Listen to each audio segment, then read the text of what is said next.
আসসালামু আলাইকুম ওয়া রাহমাতুল্লাহি ওয়া বারাকাতুহু। নাহমাদুহু ওয়া নুসাল্লি আলা রাসূলিহিল কারীম। আম্মা বা'দু ফাআউযু বিল্লাহি মিনাশ শাইতানির রাজীম। বিসমিল্লাহির রাহমানির রাহিম। ইন্নাল্লাহা লা ইউহিব্বু মান কানা মুখতালান ফখুরা। আল্লাহ রাব্বুল আলামিন উক্ত আয়াতে কারিমাতে বলেন, যারা অহংকারী আল্লাহ রাব্বুল আলামিন তাদেরকে ভালোবাসেন না। এই জন্য জমিনের উপর ধম্ব বড়ে না চলা। অহংকারের একটা সংজ্ঞা যদি আমরা সহজ ভাষায় বলতে চাই, তাহলে এটা বলা যেতে পারে যে আমার থেকে অর্থাৎ নিজ থেকে অন্য কাউকে তুচ্ছ-তাচ্ছিল্য মনে করা, মানুষকে তুচ্ছ-তাচ্ছিল্য মনে করা, এটা কোনোভাবেই সমীচীন নয়।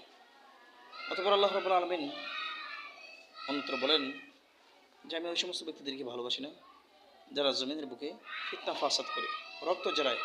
ইন্নাল্লাহা লা ইউহিব্বুল ফাসিদিন।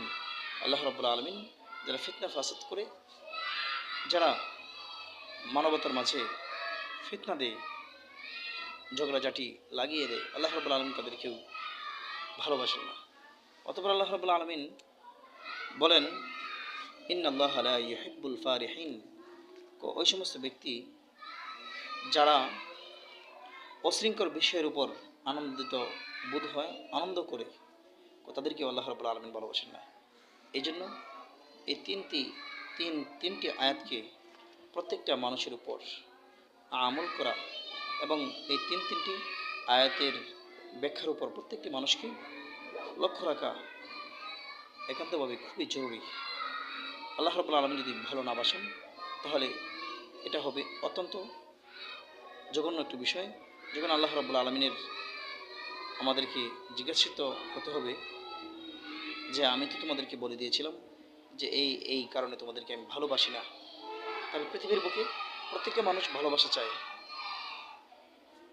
আল্লাহ রাব্বুল আলামিন বলেন আমি তাদেরকে ভালোবাসি না। তাহলে যেদিন প্রকৃত ভালোবাসার প্রয়োজন হবে, আল্লাহ রাব্বুল আলামিন এই সমস্ত আয়াত মানুষের সম্মুখে তুলে ধরবেন। সেদিন অনেকটাই মানুষকে বিব্রত হতে হবে এবং আযাবের সম্মুখীন হতে হবে।